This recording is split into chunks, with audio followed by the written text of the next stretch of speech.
अस्सलाम वालेकुम एवरीवन, मैं आपके साथ मौजूद हूँ मोहम्मद तबस्सुम गफ्फार आपके अपने यूट्यूब चैनल MTG कंसल्टेंट पे। जी तो व्यूअर्स, आज की वीडियो में हम बात करेंगे नस्ट यूनिवर्सिटी एडमिशन 2024 के मतलब और उसका शेड्यूल आज आपके साथ शेयर किया जाएगा नस्ट यूनिवर्सिटी का। और सेकेंडली आप नस्ट यूनिवर्सिटी के अंदर किस तरीके से ऑनलाइन अप्लाई कर सकते हैं, स्टेप बाय स्टेप पूरा प्रोसीजर आप लोगों के साथ शेयर किया जाएगा कि आप NIT 1, 2, 3, 4 के लिए कैसे आप अप्लाई कर सकते हैं। वो सारा प्रोसीजर आप लोगों के साथ शेयर किया जाएगा। सबसे पहले अगर हम शेड्यूल की बात करें तो नस्ट यूनिवर्सिटी ने जो है अपनी सीरीज़ 1, 2, 3 एंड 4 का जो है वो शेड्यूल जारी कर दिया हुआ है अपनी वेबसाइट के ऊपर। तो यहाँ पे अगर हम बात करें तो सीरीज़ 1 के लिए जो है वो ऑनलाइन रजिस्ट्रेशन ओपन हो चुकी हुई है। 29 अक्टूबर से 4 दिसंबर 2023 तक जो है वो आप ऑनलाइन रजिस्ट्रेशन करवा सकते हैं नस्ट यूनिवर्सिटी के अंदर। और इसके लिए जो टेस्ट की डेट आपको मिलेगी वो 9 दिसंबर 2023 से ऑनवर्ड आपको टेस्ट की डेट मिलना शुरू हो जाएगी। और अगर हम यहाँ पे सीरीज़ 2 की बात करें तो दिसंबर 2023 से जनवरी 2024 तक आपके लिए ऑनलाइन रजिस्ट्रेशन पोर्टल ओपन होगा और फेब के अंदर जो है वो आपको टेस्ट की डेट मिलना शुरू हो जाएगी। और सीरीज़ 3 के लिए जो है आप फेब और मार्च 2024 के अंदर जो है वो पोर्टल ओपन होगा अगेन दोबारा से सीरीज़ 3 के लिए। और मार्च और अप्रैल में आपको टेस्ट की डेट मिलना शुरू हो जाएगी। और सेम इसी तरह सीरीज़ 4 के लिए अप्रैल और जून 2024 के अंदर दोबारा से जो है रजिस्ट्रेशन ओपन होगी लास्ट टेस्ट के लिए। और जून और जुलाई 2024 के अंदर जो है ये टेस्ट की डेट आपको मिलना शुरू हो जाएगी। ये तो बात हो गई जी नस्ट यूनिवर्सिटी के टेस्ट शेड्यूल की। इसमें से आप कोई एक टेस्ट भी दे सकते हैं, आप ये चारों के चारों टेस्ट भी दे सकते हैं। अगर आप इनमें से कोई 3 टेस्ट देना चाहते हैं 3 भी दे सकते हैं, 2 देना चाहते हैं 2 दे सकते हैं, वो आपके ऊपर डिपेंड करता है। तो अभी अगर हम बात करें कि अगर आप NIT 1 के अंदर किस तरीके से ऑनलाइन अप्लाई कर सकते हैं, सेम यही प्रोसीजर होगा। अगर आप NIT 2 या 3 या 4 के लिए फ़र्स्ट टाइम अपनी रजिस्ट्रेशन करवाना चाह रहे हैं, फ़र्स्ट टाइम अप्लाई करने जा रहे हैं, तो सेम इसी तरीके से आपने अप्लाई करना है। तो सबसे पहले आपने इस वेब पोर्टल के ऊपर जाना है ugadmission.nust.edu.pk।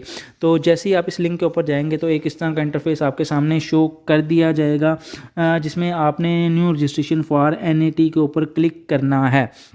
क्योंकि अभी हम NAT 1 के लिए अप्लाई कर रहे हैं तो आप न्यू रजिस्ट्रेशन फॉर NIT पे ही क्लिक करेंगे तमाम के तमाम स्टूडेंट। अगर आपने NIT 1 के लिए रजिस्ट्रेशन कर ली है और फिर जब आप दोबारा NIT 2 के लिए करेंगे या 3 के लिए करेंगे या 4 के लिए करेंगे तो आप फिर डायरेक्ट लॉगिन करेंगे, आपको न्यू रजिस्ट्रेशन करने की ज़रूरत नहीं होगी। अगर कोई स्टूडेंट जस्ट NIT 2 के अंदर फर्स्ट टाइम अप्लाई करेगा तो वो फिर न्यू रजिस्ट्रेशन फॉर NIT के ऊपर क्लिक करेगा। अगर आपने NIT 1 के लिए रजिस्ट्रेशन कर ली है फिर आप NIT 2 या 3 के लिए जा रहे हैं तो आपको दोबारा से रजिस्ट्रेशन करने की ज़रूरत नहीं होगी। तो आप न्यू रजिस्ट्रेशन फॉर NIT के ऊपर जैसे ही आप क्लिक करेंगे तो एक इस तरह का इंटरफेस आपके सामने शो किया जाएगा जिसमें सबसे पहले आपने अपना नेम एंटर करना है, फिर फादर नेम एंटर करना है, फिर आपने अपनी ईमेल ID यहाँ पे एंटर करनी है, फिर वो दोबारा से अगेन वही ईमेल ID आपने यहाँ पे एंटर करनी है। फिर ये एक कैप्चर कोड आपको ऊपर शो किया जा रहा है, ये कैप्चर कोड आपने नीचे सेम उसी तरीके से एंटर करके सबमिट के बटन के ऊपर क्लिक कर देना है। जैसे आप सबमिट के बटन के ऊपर क्लिक करेंगे तो आपको नस्ट की तरफ से एक मेल रिसीव होगी जिसमें आपको आपका यूज़र नेम और आपका पासवर्ड रिसीव होगा। यूज़र नेम में वही आपकी ईमेल ID ही होगी जो आपने रजिस्टर करते हुए वहाँ पे लिखी थी और एक यूनिक पासवर्ड आपको नस्ट की तरफ से दिया जाएगा जो आपने लॉगिन करते हुए अपना पासवर्ड वहाँ पर एंटर करना है। आपने लॉगिन वाले पेज पर चले जाना है और वहाँ पर जाके अपनी ईमेल ID और जो है वो पासवर्ड जो है जो आपको मेल के अंदर रिसीव हुआ है वो आपने एंटर करके लॉगिन के बटन पे एंटर कर देना है। जैसे आप लॉगिन करेंगे तो एक इस तरह का इंटरफेस आपके सामने शो होगा जिसमें वो जो सबसे पहली स्टेटमेंट आपके सामने आएगी कि अगर आप नीड बेस के लिए अप्लाई करना चाहते हैं तो येस करें, अगर नहीं करना चाहते तो नो करें।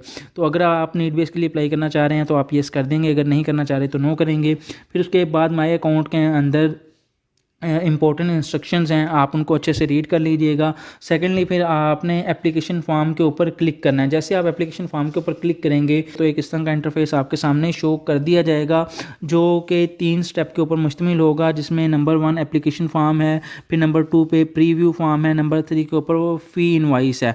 तो अभी हम बेसिकली एप्लीकेशन फॉर्म वाले स्टेप के ऊपर हैं। तो यहाँ पर सबसे पहले आपने अपनी जो है वो पिक अपनी अपलोड करनी है। जैसे आप अपनी पिक अपलोड कर लेंगे, यानी कि आप अपनी जेपीजी फॉर्म में पिक जो अपने सिस्टम के अंदर सेव कर लेंगे और वहाँ से आपने चूज़ फाइल करके अपनी पिक को अपलोड कर देना है। उसके बाद जो है आपने अपना फर्स्ट नेम, मिडिल नेम और लास्ट नेम एंटर करना है। फॉर एग्जांपल अगर आपका नाम है मोहम्मद अली खान तो आप फर्स्ट नेम में मोहम्मद एंटर करेंगे, मिडिल नेम में अली एंटर करेंगे और लास्ट नेम में खान एंटर कर देंगे। फिर उसके बाद आपने अपनी डेट ऑफ बर्थ एंटर करनी है, फिर आपने अपना जेंडर सेलेक्ट करना है, फिर आपकी नेशनैलिटी कौन सी है वो आपने सेलेक्ट करनी है। और उसके बाद आपने अपना CNIC नंबर एंटर करना है और उसके बाद आपने अपने फादर का नेम एंटर करना है। फिर फादर स्टेटस आपने अपने एंटर करना है, वो अलाइव हैं या नहीं हैं वो आपने यहाँ पे सेलेक्ट करना है। फिर फादर प्रोफेशन आपने यहाँ पे लिखना है। फिर फादर की इनकम क्या है पर मंथ वो आपने एंटर करनी है।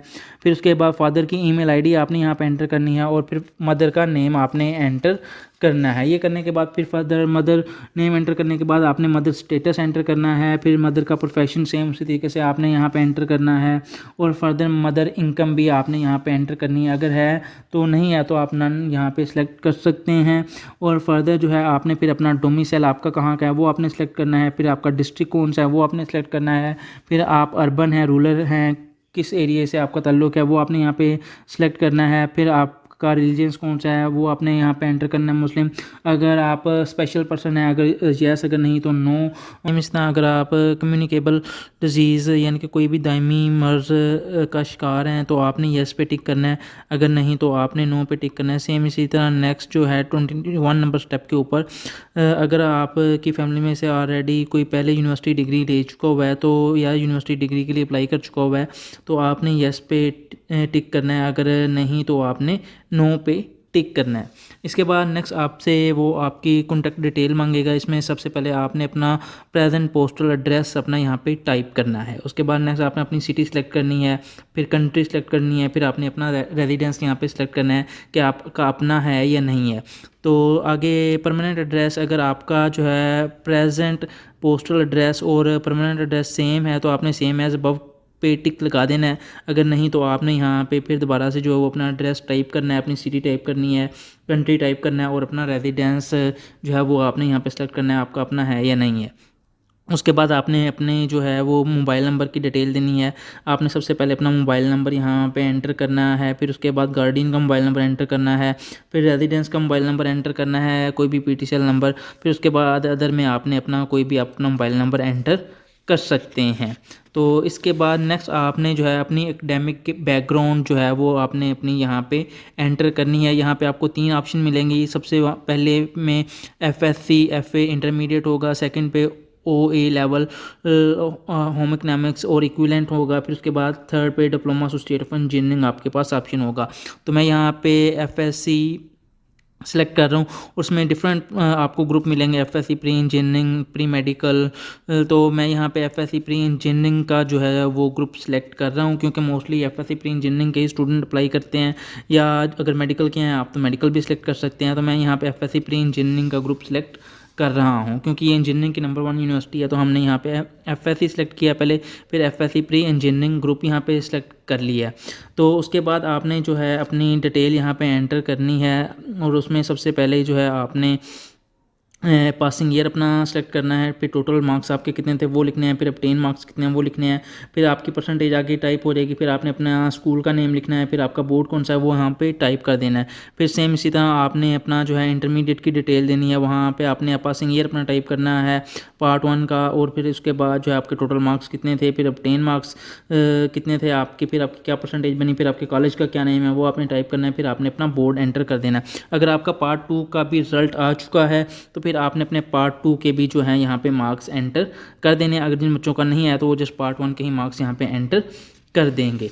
उसके बाद नेक्स्ट जो है आपने अब अपने प्रोग्राम सेलेक्ट करने हैं कि आपने किन किन प्रोग्राम्स के अंदर वहाँ पे नस यूनिवर्सिटी के अंदर अप्लाई करना है। यहाँ पे टोटल 12 प्रेफरेंस की आपके पास ऑप्शन है। बाकी जैसे आप ये लिस्ट इस तरीके से ओपन करेंगे तो आपके पास किस किस यूनिवर्सिटी में, नस यूनिवर्सिटी के किस किस कैंपस में कौन कौन से प्रोग्राम ऑफर हो रहे हैं वो आपके सामने शो हो जाएंगे। यहाँ पर मैंने एक प्रेफरेंस लिस्ट भी तैयार की है, आप उसको जो है वो देख सकते हैं यहाँ पे। मैंने नंबर 1 प्रेफरेंस में मैकेनिकल इंजीनियरिंग रखा है, फिर सिविल इंजीनियरिंग रखा है सेकंड प्रेफरेंस में, फिर एरोस्पेस इंजीनियरिंग रखा है, फिर इलेक्ट्रिकल इंजीनियरिंग। इस तरीके से आप अपनी जो है वो प्रेफरेंस लिस्ट जो है वो डिज़ाइन कर सकते हैं। उसके बाद ये नीचे देखें, सेम इसी तरह आप कंप्यूटिंग प्रोग्राम के लिए भी जो है वो 4 प्रेफरेंस यहाँ पे सेलेक्ट कर सकते हैं। तो यहाँ पे आपके पास ऑप्शन आपको मिल जाएगी bachelor of sciences in data sciences, तो ये आप सेलेक्ट कर सकते हैं। इसके अलावा आप जो है कंप्यूटर साइंस के अंदर अप्लाई करना चाहते हैं इस्लामाबाद के अंदर, वो सेलेक्ट कर सकते हैं। यानी कि ये 4 ऑप्शन आपको यहाँ पे मिलेंगे कंप्यूटर प्रोग्राम की, तो आप इनमें से उनको भी सिलेक्ट कर सकते हैं। इसके अलावा आपके पास सिंपल BS प्रोग्राम की ऑप्शन होंगी, जिसमें BS mathematics, BS physics chemistry and BS food and science technology की ऑप्शन आपके पास मौजूद होंगी। आप इनको भी जो है वो टिक कर सकते हैं अगर आप इनमें भी अप्लाई करना चाहते हैं। तो अब यहाँ पे एक बात जो है याद रखने की, अगर आप यहाँ पे बैचलर ऑफ आर्किटेक्चर के लिए अप्लाई करते हैं तो उसके लिए आपको सेपरेट से फ़ी पे करना पड़ेगी। सेम इस तरह business study and social sciences के लिए अगर आप अप्लाई करते हैं तो उसके लिए सेपरेट से आपको 5000 पे करना पड़ेगा। और इसी तरह अप्लाई फॉर अगर आप LLB के लिए करते हैं तो उसकी भी आपको सेपरेट से फ़ी 5000 पे करना पड़ेगी। अभी देखें क्योंकि मैंने इनमें अप्लाई नहीं किया हुआ, इन पे टिक नहीं लगा हुआ, तो मेरी जो नीचे आपको फ़ी नज़र आ रही है वो 5000 नज़र आ रही है। अब जैसे ही मैं जो है आर्किटेक्चर के लिए भी अप्लाई करूँगा तो यहाँ पे आप देखें, मैंने जैसे ही आर्किटेक्चर वाले पोर्शन पे टिक किया तो 5000 एक्स्ट्रा से जो है वो मेरी फ़ी के अंदर ऐड हो गया। अब ये देखें नीचे टोटल फ़ी मेरी जो, क्योंकि मैंने BS प्रोग्राम के लिए भी अप्लाई कर लिया हुआ है और इंजीनियरिंग प्रोग्राम के लिए भी अप्लाई कर लिया हुआ है और साथ में मैंने आर्किटेक्चर प्रोग्राम के लिए भी अप्लाई कर ली, क्योंकि इसका सेपरेट से टेस्ट होगा और उसकी 5000 फ़ी सेपरेट से जो है वो मेरे ऐड होगी और ये टोटल मेरी 10000 फ़ी हो जाएगी। यहाँ देखें आप नीचे आपको 10000 फ़ी आपको नज़र आ रही है। सेम इसी तरह के साथ में मैं LLB के अंदर भी अप्लाई कर लेता हूँ तो ये जो है वो टोटल 15000 मेरी फ़ी हो जाएगी, क्योंकि 5000 LLB की भी ऐड हो जाएगी। अलबत्ता अभी मैं LLB को ऐड नहीं करा, जो बच्चे करना चाहते हैं तो वो अगर ऐड करेंगे तो उसकी फ़ी सेपरेट से ऐड होगी और उसका टेस्ट भी उनको सेपरेट से देना पड़ेगा। तो आगे बढ़ते हैं। तो जैसे ही आप ये इतना प्रोसीजर कंप्लीट करेंगे, इसे आप ये डिक्लेरेशन है इसे आप पढ़ लेंगे और इसे एक्सेप्ट कर लेंगे और नेक्स्ट एंड प्रीव्यू फॉर्म के ऊपर अब आप आ जाएंगे सेकंड स्टेप के ऊपर। तो यहाँ पे आप अपने सारे फॉर्म को रीड कर सकते हैं, जो जो आपने फिल किया हुआ है। ये इस तरह का इंटरफेस आपके सामने शो हो जाएगा, जहाँ पे आपकी सारी की सारी डिटेल आपके सामने शो हो रही होगी। प्रीव्यू फॉर्म के बाद आपने जो है इसे प्रोसीड फॉर पेमेंट के ऊपर जो है आपने टिक कर देना। जैसे आप प्रोसीड फॉर पेमेंट के ऊपर आएंगे तो आपके सामने जो है वो इस तरीके से फ़ी इनवॉइस की डिफरेंट ऑप्शन आपके सामने आ जाएंगी। इसमें जो है पेमेंट थ्रू वन लिंक के ज़रिए भी आप कर सकते हैं, आप पेमेंट थ्रू क्रेडिट कार्ड के ज़रिए भी आप कर सकते हैं, पेमेंट थ्रू फ़ी इनवॉइस के ज़रिए भी जो है वो आप कर सकते हैं। यानी कि आप अपना चालान डाउनलोड करके तो उसके ज़रिए भी पेमेंट कर सकते हैं। आप उसका प्रिंट लेंगे और उसको जो है वो बैंक में जाके पे कर देंगे। ये मैं दिखा भी देता हूँ आपको। यहाँ पे एक इस तरह का चालान आपका डाउनलोड होगा, वो आपने जो है वो चालान किसी भी HBL हबीब बैंक लिमिटेड किसी भी ब्रांच में जाके आप उसको जो है वो HBL की किसी भी ब्रांच में आप उसको जमा करवा सकते हैं। जमा करवाने के बाद फर्दर जो है वो आपके इतने स्टेप जो हैं वो कंप्लीट हो चुके होंगे। यहाँ पे अब देखें, यहाँ पे आपको राइट साइड पे नज़र आ रहा होगा कि आपकी रजिस्ट्रेशन कंप्लीट हो चुकी हुई है। Filling and submission of application form वो भी आपका जो है वो सबमिटेड हो चुका है। फ़ी इनवॉइस वो भी आपको इशू हो चुकी हुई है। फ़ी इनवॉइस डिटेल में वो आप जो है वो पेंडिंग है। अब यहाँ पे ये देखें, आपने जब आप फ़ी पे कर लेंगे तो पेमेंट मेथड में आपने आके सेलेक्ट करना है कि आपने कौन सा मेथड सेलेक्ट किया है, फिर आपने किस ब्रांच में जो है वो फ़ीस जमा करवाई है उसका एड्रेस आपने यहाँ पे एंटर करना है। फिर आपने उसके बाद डिपॉजिट अमाउंट कितनी करवाई है वो यहाँ पे एंटर करनी है और किस डेट को आपने उसको पे किया वो डेट आपने यहाँ पे सेलेक्ट करके सबमिट के बटन के ऊपर क्लिक कर देना है। जैसे आप सबमिट के बटन के ऊपर क्लिक करेंगे आपका जो है वो प्रोसीजर जो है वो कंप्लीट हो जाएगा नस यूनिवर्सिटी में अप्लाई करने का।